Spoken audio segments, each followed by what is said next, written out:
Magandang hapon mga kakapwa, sarado po ang ating munting tindahan. 1 PM na po ng hapon, kaya break time po ni Dep Seller. May binili po ako, ito po ay miracle fruit.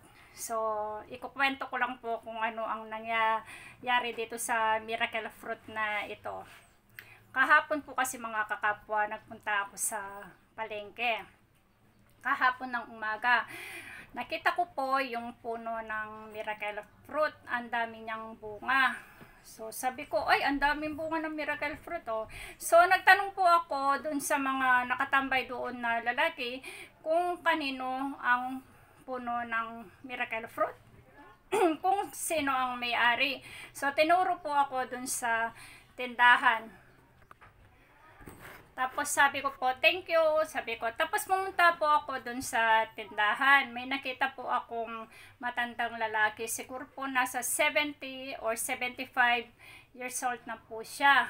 So, gumanon po ako dun sa tindahan niya, dun sa maliit na bintana. Sabi ko po, kuya, sabi ko ganon. So, ang ginawa po niya is bigla siyang sumagot ng wala, sabi niya sa akin ganun. Tapos sabi ko, bakit ka gumaganyan kuya, hindi naman ako namamalimos, sabi ko ganun. Nagtanong kasi ako dun sa mga nakatambay doon kung kanino yung puno ng miracle fruit doon sa side. So tinuro po ako dito sa tindahan, ikaw po ba ang may-ari ng miracle fruit? Oo, sabi niya ganun. Tapos binibenta po ba ninyo yung bunga? Oo daw. Sabi ko, sige, bibili po ako ng isa, magkano po? 150 daw siya. So, sa madaling salita, bumili po ako ng miracle fruit. Ang binigay ko pong pera is buong 1,000 pesos. So, ang ginawa naman po niya, linabas niya ang marami niyang taglibo na kunwari, naghahanap siya ng panukli doon sa aking pera. Kaya po naging buong libo yung pera ko kasi nga po bagong dating ako doon sa market, wala pa po akong nabibili. Sakto, nakita ko nga po yung puno ng miracle fruit. Medyo naano lang po ako doon sa matanda kasi nga po, dapat po tinanong niya kung ano ang kailangan ko, di po ba? Sabi niya sana, ano yon, bibili ka ba? Ganon. Kasi minsan po may nagpupunta sa ating mga tindahan na nagbibigay ng mga sobre or talagang humihingi sila ng tulong. So ako, napagkamalan po niya akong namamalimos. So parang nagipa po yung itsura niya. Tapos inekes-ekes po niya yung kamay niya. Sabi niya, wala, sabi niya ganon.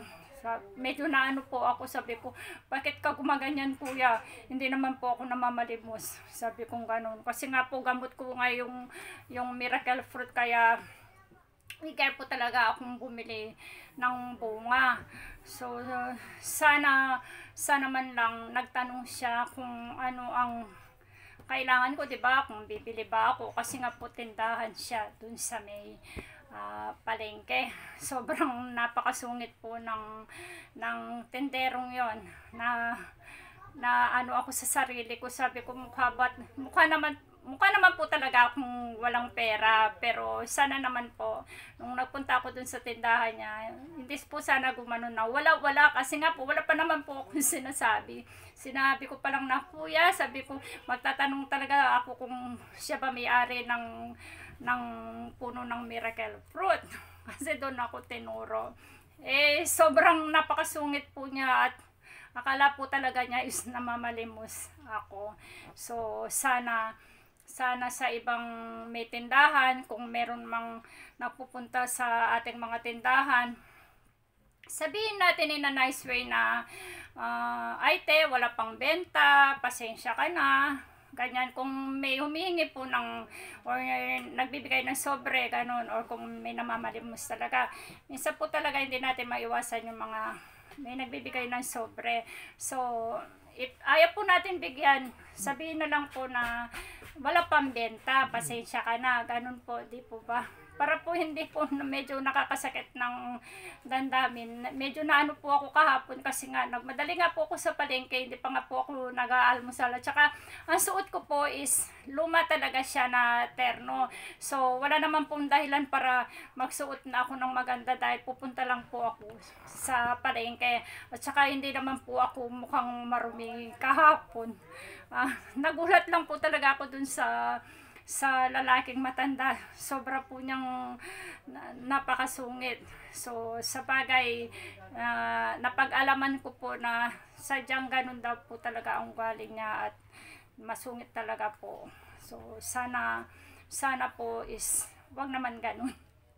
So, ayun lang po mga kakapwa, yung aking na-experience kahapon dito sa aking biniling miracle fruit. So, iluluto ko po ito mga ilang araw pa kasi busy pa si Dep Seller.